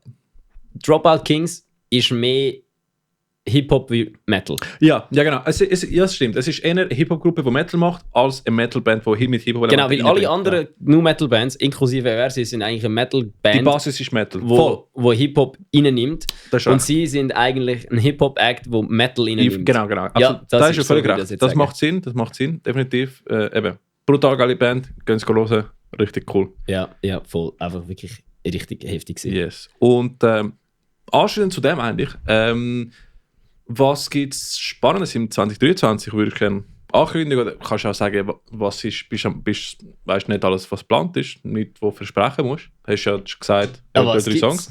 Aber was siehst du so spannend für dich im nächsten Jahr? Was ich spannend gesehen für mich im nächsten Jahr? Es können Konzerte sein, es könnte ich gehe das erste Mal Harakiri von der Sky schauen. Wann ist das? Ich weiß es nicht genau. Irgendwann im Ding, aber ich sage es sicher noch mal, das ist noch erst im März oder so, wir haben noch ein bisschen Zeit.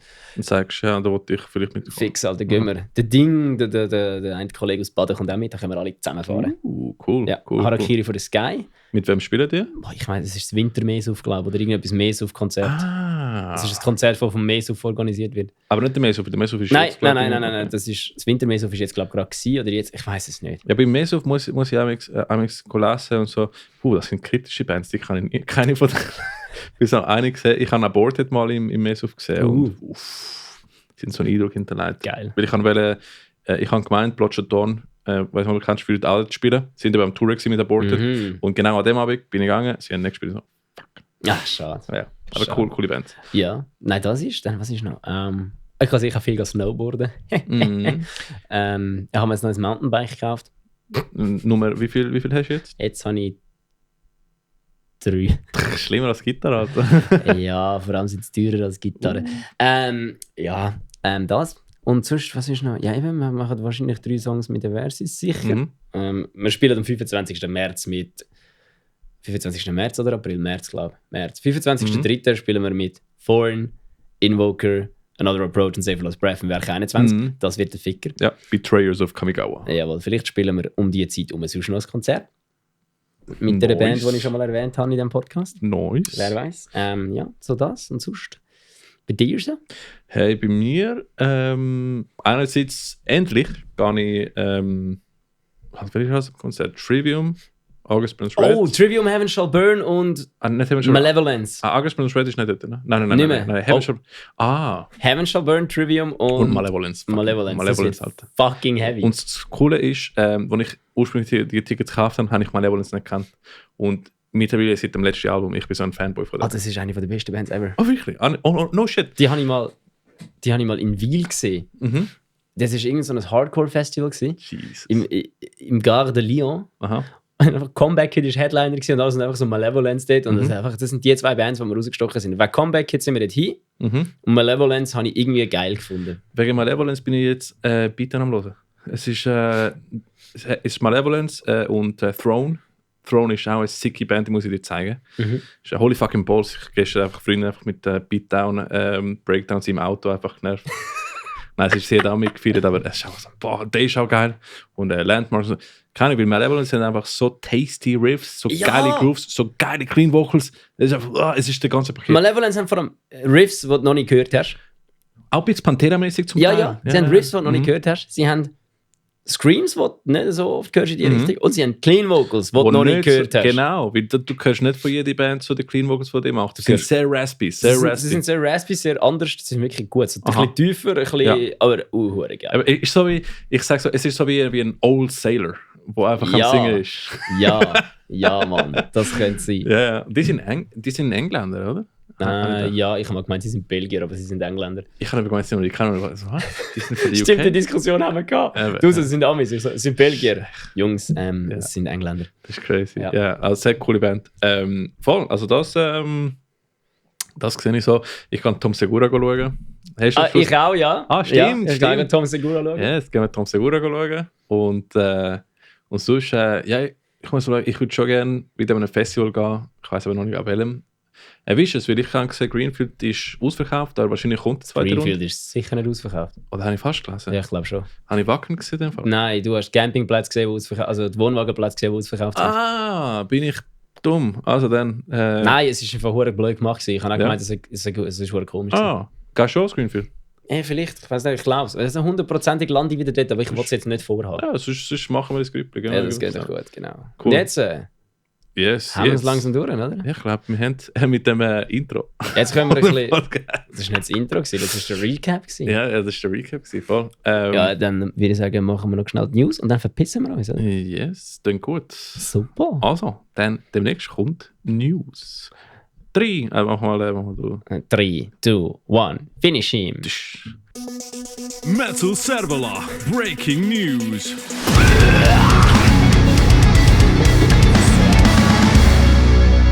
Ich hätte jetzt schier einen Unfall gehabt. So. Ich habe schier so oben am Glas angesetzt. So. Ja, jetzt gibt es News, meine Damen und Herren.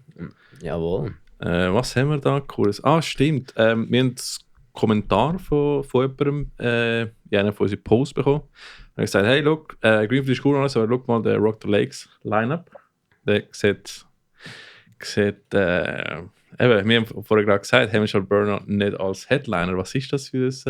Boah, also von dem her ist das eigentlich schon mal das beste Festival ever. Junge, also, schau mal. Von oben nach Oh mein Gott! Blöd from within! Oder Scottish Latzer oder Freude! Eben, also du hast einerseits Heaven Shall Burn, Blind Guardian, Junge, wenn du Parameter gerne hast, Blind Guardian, Junge. Elevati, kennen wir natürlich, Sepultura, Corpiclani, Junge, Wodka, ist immer noch der beste Song. Voll. Samael, Schweizer Legende.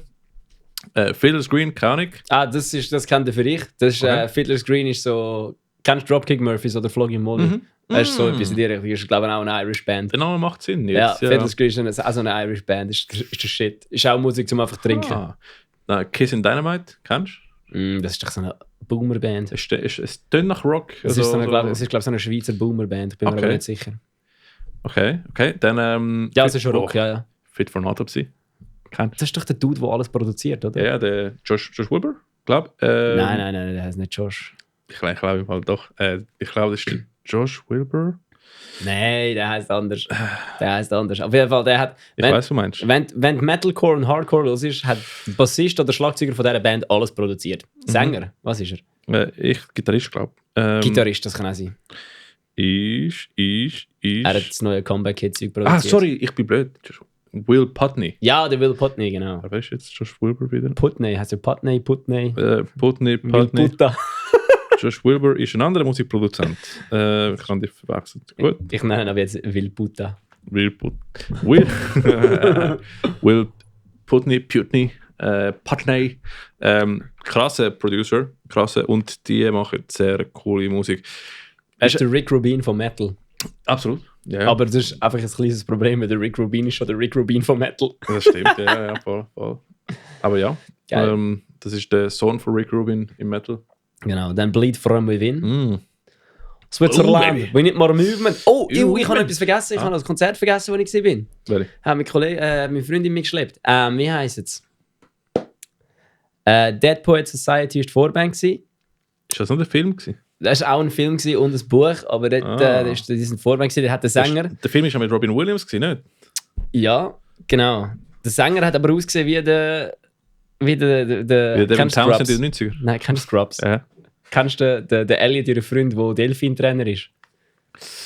Außer wie heisst der er? Hauptcharakter, ich glaube, Wie ich heisst kenne er? ihn. Wie heisst er? Der Freund von der Elliot, der Delfin-Trainer ist. So hat der Sänger ausgesehen. Ich weiß nicht, wer Elliot ist. Wer ist er nochmal? Die Blonde, und JD, seine Frau am Schluss. Ja, ich habe glaube Scrubs nie so religiös geschaut. Oh, okay, das ist. Wolltest du noch jemand anderes suchen, der mit dir den Podcast macht?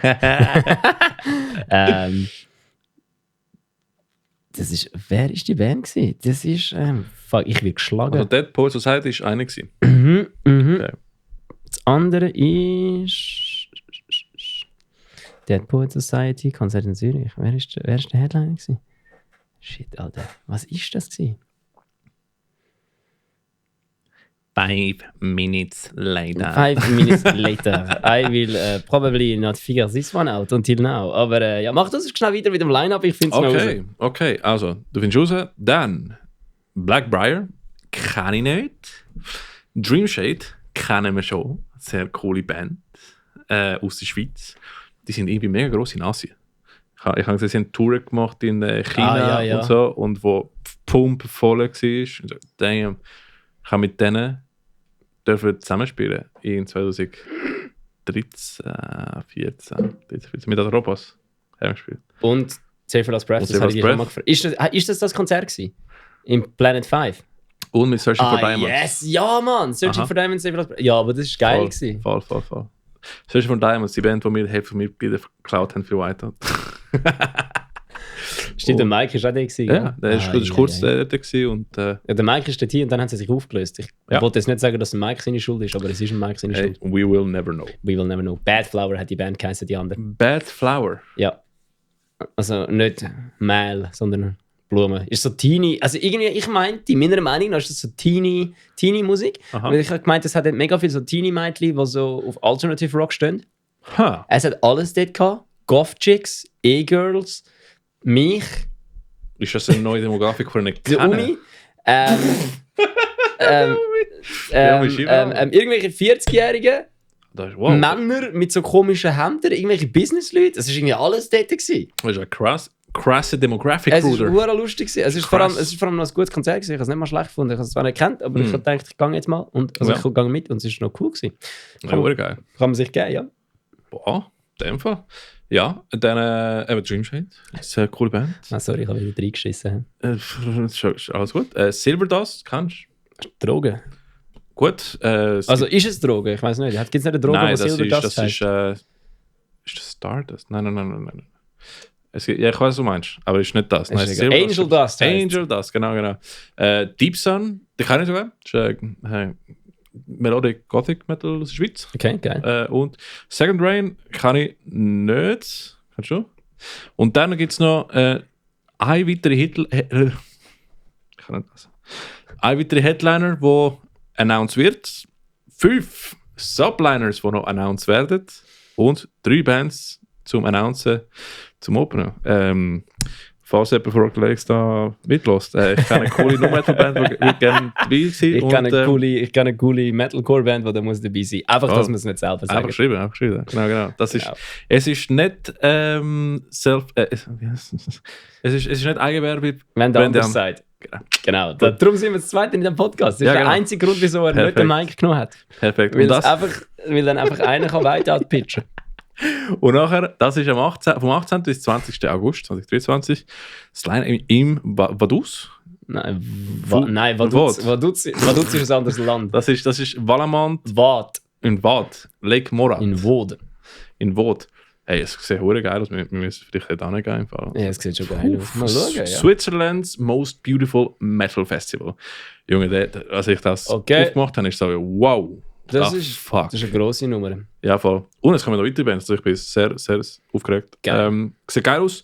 Als nächstes, hast du gesehen?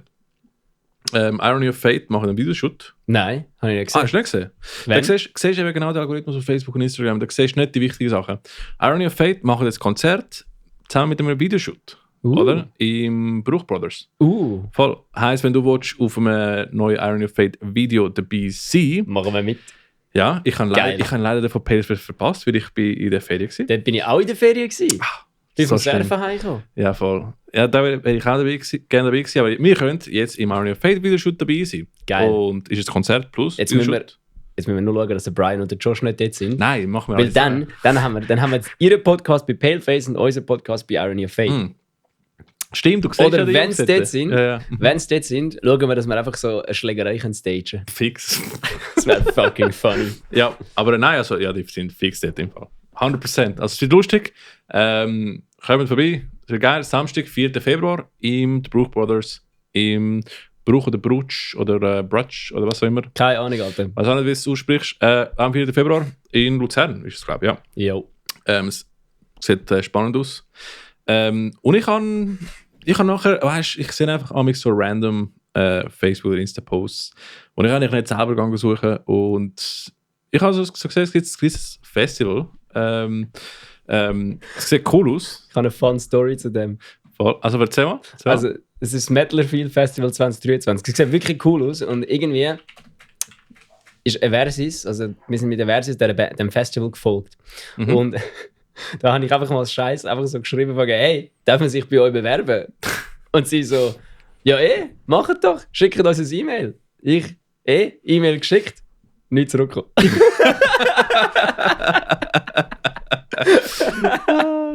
Und von dem her, ja, easy. Lustig. Also kein Ding, wir nehmen es euch nicht übel. Also, wir streichen wir Podcast machen weiter. Nein. Voll. Metalfield 2023. Ich habe es nicht gekannt. Line-Up ist aber cool. Ich habe es gerne, wenn es so kleine Festivals gibt mit lokalen Bands. Finde ich sehr cool. Sollten wir eigentlich mehr von dem sehen. Ich finde es einfach geil. Ist so wie eine Show von Ebri, einfach mit einem Festivalplatz mit Bier. Voll. Das ist super cool. Und eben dort sind Voice of Ruin, sind dort von der welchen Seite von der Schweiz. Bonjour. Kennst du, oder? Voice of Ruin. Voice of Ruin sagt mir etwas, ja. Okay, sehr gut. Ja, das sind eine coole Band. Sehr empfehlenswert. Insanity spielt dort, beziehungsweise Insanity 61. Weißt du, wieso der Name geändert hat? Copyright wahrscheinlich. Ja, wahrscheinlich schon. Wahrscheinlich, oder? Ich meine, sonst will es ja nicht ändern. Ich nehme es mal an. Ich nehme mal an. Bei Insanity ist alles noch, wahrscheinlich gibt es. Ja, okay, das könnte sein, dass es über 80 Insanities gibt. Genau, und es könnte ein Energy Drink sein. Es könnte ein Gaming-Team sein. Es könnte, also sobald du Copyright genommen hast, deshalb hoffentlich tut uns niemand anklagen wegen Whitehead, weil es gibt ein Videogame, das so heisst, und nicht Band aus den 80ern, oder so heisst. Da habe ich gut gemacht. Eversis gibt es nichts, was heisst. Nein. By the way, die Band, die ihr ignoriert habt im E-Mail, heisst Eversis. Das muss ich sagen. Nein. Ich sage, ich habe ja ein Mail geschrieben. Ich darf ja mit Ihnen. Ich sage das ja nicht als Ding, einfach so. Falls ihr noch ein E-Mail zurückschreiben wären immer noch dabei. Und auch sonst, wenn ihr nicht zurückschreiben, kein Problem. Will statt more to follow. Also, vielleicht gibt es noch Platz für eine neue Band. Also, spielt Insanity. 24 dann. Yes. Er spielt Expello. Beste Metalcore-Band aus der Schweiz, meiner Meinung nach, seit neuem. Seit ich sie letztes Mal live gesehen habe. Die Band mit den primitivsten Breakdowns. Absolut. Sehr geil. Nice to eat you. Beste Bandname ever. Ja, und wenn ich mich nicht irre, spielen sie mit den Giga-Spielern auf der Bühne. Machen Core mit den Giga. Geil. Ja, Mann. Artifiction haben wir ja auch im Podcast erwähnt. Sehr coole Band.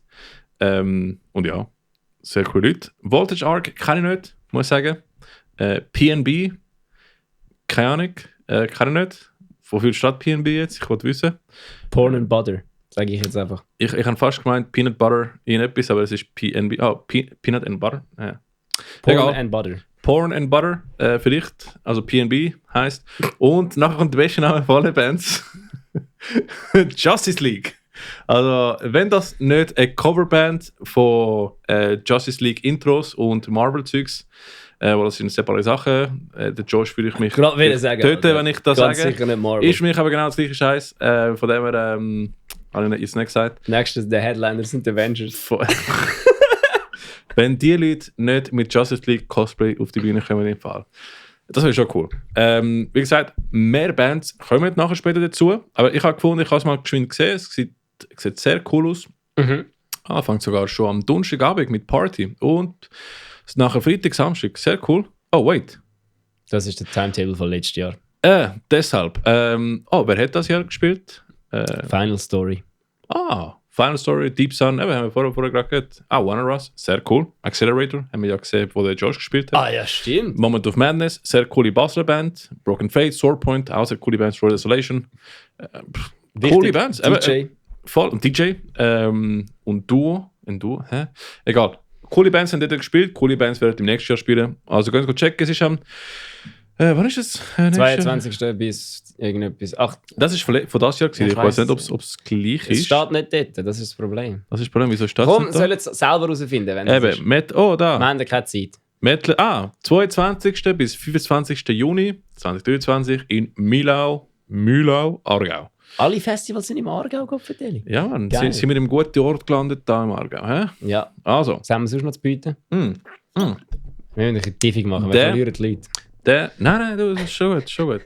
einfach Geduld haben, das ist wichtig. Es ist eine Virtue. Weißt du, was ich meine? Ich weiß nicht, wie es auf Deutsch heisst, aber... ich bin ganz ehrlich, ich würde mir nicht eine Stunde zuhören.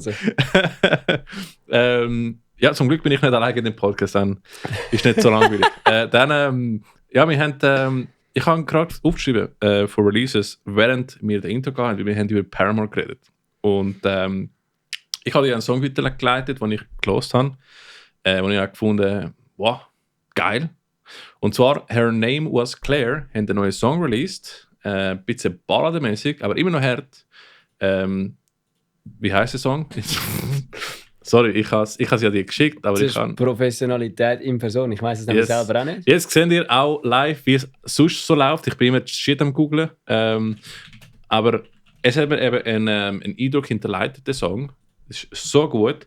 Es heißt Alone in My Mind.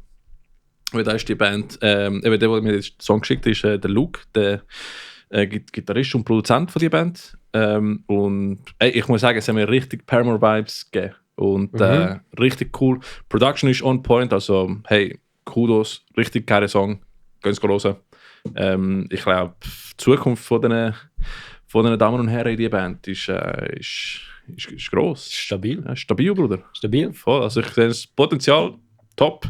Und eben, coole Musik, ganz große. Bisschen nicht so metal, ist eher rockig Paramore-Zeugs, aber Ist gut. es fetzt rein. Stabil. Und Ich bin nur ein bisschen verwirrt gewesen, weil Diana, wenn sie singt, absolut nicht tönt, wie wenn sie redet. Das ist spannend. Weil ich kenne sie. Ja. Und ist wirklich geil. Ist gute Musik. Ist solid. Aber es ist auch so, wenn du fängst an rappen und ich kenne dich auch nicht mehr. Okay, das kann sein, ja. Aber es ist Professionalität, weißt du? Professionality. Yes. Das ist einfach Schauspielerei. Ja, genau. Ein ja. anderes Gesicht aufsetzen. Eine Und, andere Person sein. Das ist so. Und zwar nachher mal zu unserem letzten News/Konzert. Wolltest du mal Shoutout geben? Shoutout geben. Also Shoutout an das. Ja, ich weiß schon, was du meinst. Jawohl, und der letzte. Wahrscheinlich das letzte Konzert im Jahr. Ja. Das Jahr. Yes. Ist am Freitag, am 30. Dezember, im Konzerthaus Schür. Auch in Luzern, gell? Ja, klar. Es ist das Hardcore United Fest. Yes, der Hardcore United Fest hat ein paar sehr coole Bands. Und zwar, Yes. ich jetzt den Link aufmachen, weil ich es nicht da aufgeschrieben, aber die haben ein cooles Bild. Und wir haben ja vorher schon eine Band erwähnt, und zwar Insanity 61. Eben, Hardcore. Was Wieso willst du mir- 61? Weiß auch nicht, 69 ist schon genommen worden. Ich weiß auch nicht. Insanity 69. Ja, Mann, das war's. Okay, das wäre aber auch kein guter Bandname, sorry. Und genau, nachher, sag du mal eine Band. Ja, Vale Tudo, Zürich Hardcore. Legende, oder? Nachher Über You. Zürich Punk. Kannst du, glaube ich kenne die nicht so Über gut. You sind geil, die habe ich mal, das ist funny, da habe ich am Nathan Gray Konzert ist der Sänger von ihnen, glaube ich, auch gewesen, weil der arbeitet bei Mainland. Der ist auch am Dropout Kings Konzert am Arbeiten. Das ist ein geiles Ich gesehen. Haben gesagt, ich hätte sie mal gesehen als irgendwo irgendwo in Bern am 1. August. In Bern ist immer so bei der Ritual so ein Festival am 1. August und dort haben sie gespielt. Das war geil gewesen. Hat auch Anti-Flag gespielt, richtig sexy. Geil. Nachher gibt es noch 100 Like Thieves. Dort spielt der Reto. Der sehr geliebte Reto. Coole Dude, coole Band. Reto. Ja, Beste. Mann. Ja. Und The Class. Die Class. Keine Ahnung nicht, aber das ist sicher cool. Eben gönnt. Ist wahrscheinlich der letzte Konzert. Falls du das Neujahr ein bisschen anders feiern, gehst du mal als Hardcore United Fest 9 am 30.12. in Schür, Luzern. Dort um 6 Uhr. Gönnt. Genau. Ja. Und dann bleibt eigentlich nicht mehr viel zu sagen, außer haben eine schöne Weihnachten. Voll. Meine Kamera ist schon gestorben, also das ist ein gutes Signal. Tipptopp. Haben eben. Voll. Das stimmt, ist wirklich der Akku drin. Ja, die hat noch ganz wenig. Voll. Jetzt wissen wir für nächstes Mal. Aber ja, merci fürs Zuhören. Sehr frohe Weihnachten. Guten Rutsch ins neue Jahr. Mhm. Und ja, eben, schöne Weihnachten, saufen nicht zu viel Glühwein, Ja. schaut, dass ihr euch die Finger nicht absprengt am Silvester. Dann kommt das gut. yes. Ein schönen. Bis See nächstes you. Jahr. Bye bye.